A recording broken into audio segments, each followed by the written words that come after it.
안녕하세요. 피탐성 빛의 교회와 함께하는 성경 공부에 오신 빛의 성도님들, TGIF, Thank God, It's Friday.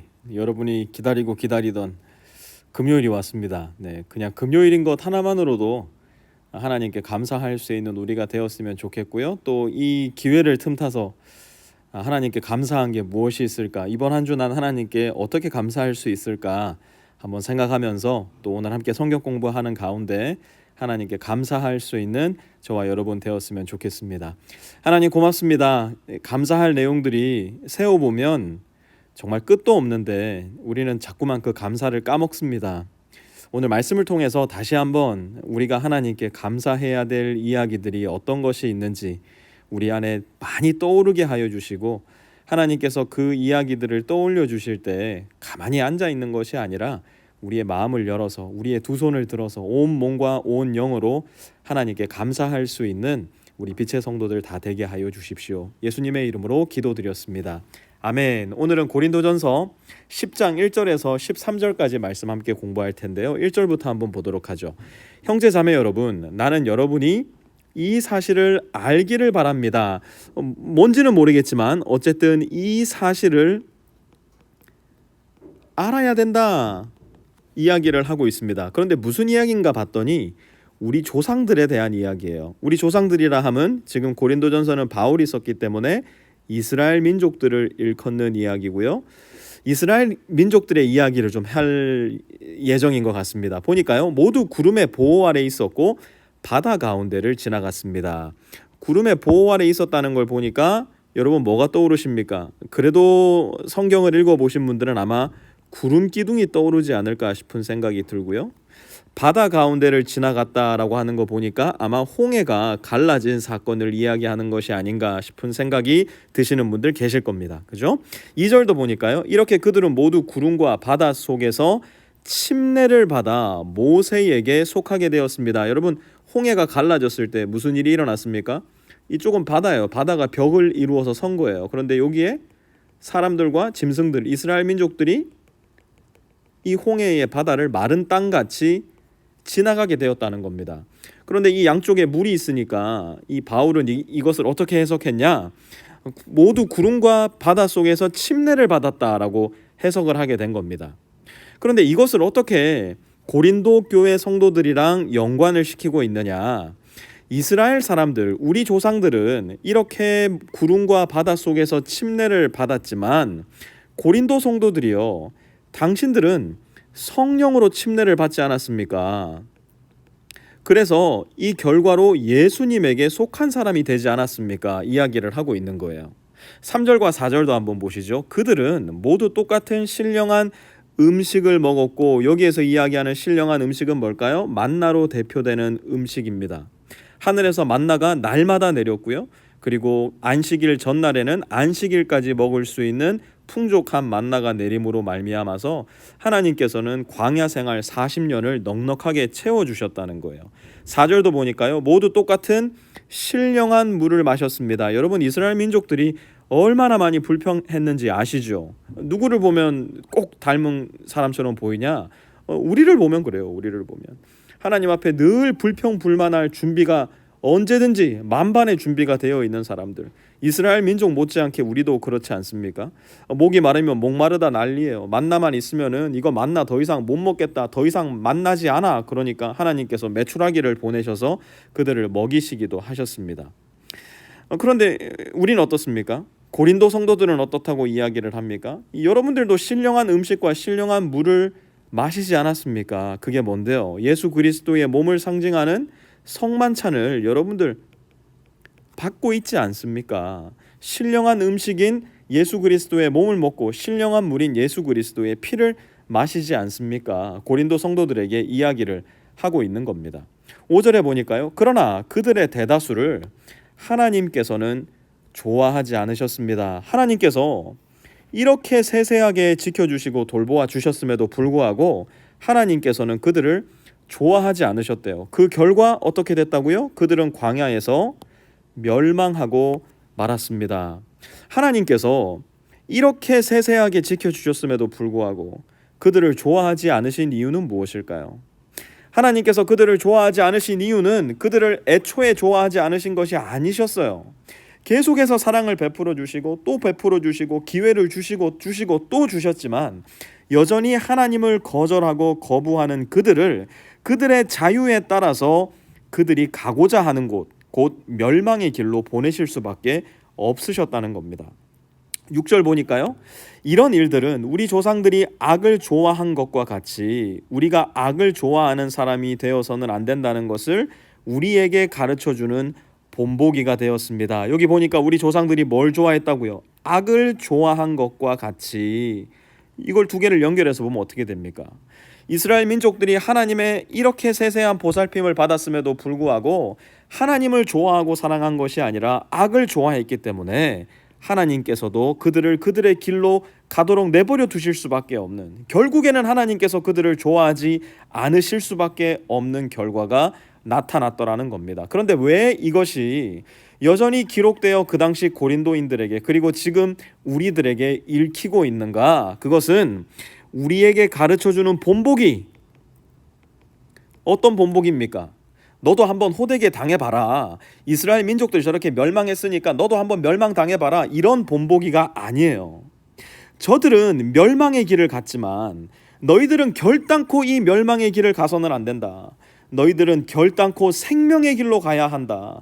너희들은 결단코 하나님을 선택하는 사람들이 되어야만 한다. 그래서 하나님과 영원히 함께하는 삶을 살아야만 한다. 이 본보기를 우리에게 가르쳐주기 위해서 지금 이 말씀을 고린도 성도들에게 그리고 오늘 우리에게 전해주고 있다는 겁니다.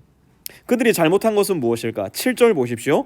그들 가운데 얼마는 우상을 숭배했습니다. 그들이 잘못한 하나님 앞에 범죄는 우상 숭배의 범죄였어요. 그들이 우상 숭배를 어떻게 했습니까? 모세가 시내산에 올라가서 하나님의 말씀을 받으려고 할 때에 그들은 모세가 눈앞에 보이지 않자마자 우왕좌왕하기 시작했어요. 그래서 아론에게 가서 우리의 신, 우리를 가나안 땅으로 인도해 줄 신을 만들어 주십시오. 그래서 아론이 모든 금들을 모아서 불에 던지니까 뭐가 나왔다고 그래요? 송아지가 나왔다. 또 이게 그림이 어쨌든 별로 수준이 좋지가 않은데요. 이 금송아지가 나오니까 여기에서 이스라엘 백성들이 둘러서서 춤추고 노래하고 기뻐하며 뛰놀았다 이야기를 합니다. 왜요? 그들에게 익숙한 신, 이집트 땅에서 400년 동안 노예 생활하면서 그들이 보아왔던 거짓 신을 그들이 믿었었기 때문이에요. 눈에 보이지 않는, 이제는 모세가 눈앞에서 사라져버리자 그들을 불안해하게 하는 진짜 신, 하나님이 아니라 눈에 보이는 신, 그래서 자기의 필요를 즉각적으로 채워주는 신, 자기들의 마음을 즉각적으로 시원하게 해줄 수 있는 이러한 눈에 보이는 금송아지 숭배, 오늘날도 우리한테 있는 마음이 아니겠습니까? 우리에게는 어떤 숭배의 마음이 있을까요? 돈을 숭배하는 마음 우리한테 있지 않습니까? 명예를 숭배하는 마음 우리에게 있지 않습니까? 성공, 인기, 부러움, 혹시 우리에게 이러한 우상 숭배의 마음이 있지 않습니까? 우리에게 오늘 고린도전서 말씀은 이야기하고 있는 거예요. 본보기를 보아라. 하나님을 선택하지 않고 우상을 숭배한 사람들의 이야기가 어떻게 진행되었는지 보아라 이야기를 하고 있는 겁니다. 또 고린도인들이 실수하고 있었던 게 무엇입니까? 간음의 죄. 고린도 교회에는 수많은 문제가 있었지만 이 간음의 죄는 정말 심각한 문제였어요. 심지어 자기의 어머니와도 간음을 하는, 물론 여기에서 어머니는 biological mother는 아니었습니다. 이제 stepmom과의 간음이었지만 이것도 얼마나 하나님 앞에 보기에 부끄러운 일입니까? 오늘날 우리 이 간음이 얼마나 많은지 몰라요. 오늘날 심지어 주변에 있는 가까운 사람들과의 간음의 이야기 적지 않게 들려오는 것이 너무나 슬픈 현실입니다. 교회 안에서까지도 형제와 자매가 가정을 벗어나가지고 서로가 간음을 하는 이야기, 정말 얼마나 가슴 아프고 어처구니 없는 일입니까? 목회자의 일탈, 목회자의 간음, 이제 여러분 정말 여러분 피곤하지도 않지 않습니까? 너무 자주 들리다 보니까 일어나야 될 일이 일어나고 말았구만. 여러분 우리가 이렇게 생각하고 있는 게 얼마나 슬픈 일입니까? 하나님에게서 벗어난 이 간음, 괜찮다 절대 괜찮지 않습니다. 여러분 혹시라도 여러분 중에 간음하고 있는 분들이 있다면, 여러분 마음속으로 혹은 정말로 간음하고 있는 분들이 있다면 속히 돌아서셔야 됩니다. 도움이 필요하시면 저에게 오셔서 말씀해 주셔야 됩니다. 우리 교역자들과 함께, 운영위원 집사님들과 함께 기도하는 가운데 이 간음의 유혹 이겨내셔야 되고요. 이 간음의 죄 벗어나셔야 됩니다. 9절에 보니까요, 그리스도를 시험하지 맙시다. 고린도인들이 지었던 범죄가 뭐냐? 그리스도를 시험하는 죄였어요. 그리스도를 시험하는 죄는 무엇일까요? 여러분, 구원은 어디에서 말미암음입니까? 우리 주 예수 그리스도로 말미암은 거예요. 예수님께서 십자가의 죽으심으로 말미암아 이 십자가의 보혈의 능력으로만 우리는 구원을 얻을 수 있게 된 겁니다. 그런데 오늘날 우리 마음 가운데 자꾸만 드는 생각이 뭐예요? 그리스도를 통해서의 구원이 아니라 나의 종교적인 업적, 혹은 나의 선행, 혹은 나의 올바른 행동, 이런 것들을 통해서 구원을 얻을 수 있을 것 같다는 유혹을 심심치 않게 받지 않습니까? 더 나아가서 다시 한번 우상 숭배로 돌아가서요, 나의 돈이, 나의 명예가, 나의 성공이, 나의 인기가, 사람들로 하여금 부러움을 살 만한 여러 가지 나의 소유가 나를 구원할 수 있을 것 같은 그런 생각 들 때가 있지 않습니까? 그런 생각 자체가, 또한 그런 삶의 모습이 그리스도를 시험하는 것이라는 겁니다. 그들은 어떻게 되었습니까? 그들 가운데 얼마는 그리스도를 시험하였고 뱀에게 물려서 죽었습니다. 그들 가운데 얼마가 불평한 것과 같이 불평하지 마십시오. 그들은 파멸시키는 이에게 멸망을 당하였습니다. 이스라엘 민족이 그랬던 것처럼 고린도인들이여, 그리스도를 너희가 시험한다면, 그리스도의 십자가 구원을 너희가 믿지 못하고 다른 것들에 너희의 구원을 의지한다면 너희도 그들의 본보기와 같이 멸망하고 말 것이라는 것을 사도 바울은 고린도 교회 성도들에게, 또한 지금 오늘 우리들에게 경고하고 있는 것이에요. 11절 다시 한번, 이런 이들이 그들에게 일어난 것은 뭐가 되게 하려고요? 본보기가 되게 하려는 것이며, 그것들이 기록된 것은 말세를 만난 우리에게 경고가 되게 하려는 것입니다. 어떻게 하라고요? 멸망하라고요? 망해버리라고요? 아니요. 이렇게 하지 말고, 우상 숭배하지 말고, 간음하지 말고, 그리스도를 시험하지 말고, 오직 예수 그리스도를 믿음으로 말미암아 하나님과 다시 연결되라고, 그래서 구원에 이르는 사람이 되라고 사도 바울은 고린도 교회 교인들에게 이렇게 편지를 한 것이었어요. 12절, 그러므로 서 있다고 생각하는 사람은 넘어지지 않도록 조심하십시오. 여러분, 혹시 지금 이 말씀을 읽으면서 이런 생각 드신 분 있어요? 이 정도면 난 괜찮네, 혹시 생각하신 분 계세요? 그렇다면 서 있다고 생각하시는 분일 거예요. 이 정도면 난 괜찮네가 아니라 혹시 내 안에 오늘 말씀을 통해서 하나님께서 경고하시고자 하는 말씀은 있지 않을까? 혹시 오늘 말씀을 통해서 내 삶 가운데서 돌이켜야 할 곳은 없을까? 혹시 내 삶이 십자가를 겨냥한 삶이 아니라 십자가로부터 멀어지는 삶은 아닐까? 내 스스로의 삶을, 내 스스로의 신앙을 점검해 보지 않는다면 우리 역시도 서 있다고 생각하는 사람으로 발견될지도 몰라요. 만약 우리가 서 있다고 생각한다면 우리는 반드시 넘어지게 될 겁니다. 그러므로 여러분, 혹시 내 안에 다른 우상이 있지는 않은가? 돈과 명예와 성공과 인기가 다른 사람들이 부러워하는 여러 가지 것들에 더 큰 의미를 두고 그것이 나를 구원할 거라고 착각하며 살아가진 않을까? 혹시 내 안에 간음하는 마음은 있지 않을까? 다른 여인을 향해서, 다른 남자를 향해서 음란한 마음을 품는 마음은 있지 않을까? 혹시 내 안에 그리스도를 시험하는 마음, 예수 그리스도의 십자가가 온전한 나의 구원을 이루어내는 것이 아니라 나의 공로와 행위와 선행과 나의 여러 가지 일들이 예수 그리스도를 대신할 수 있지 않을까? 그리스도를 시험하고 있는 내 신앙의 형태는 있지 않은지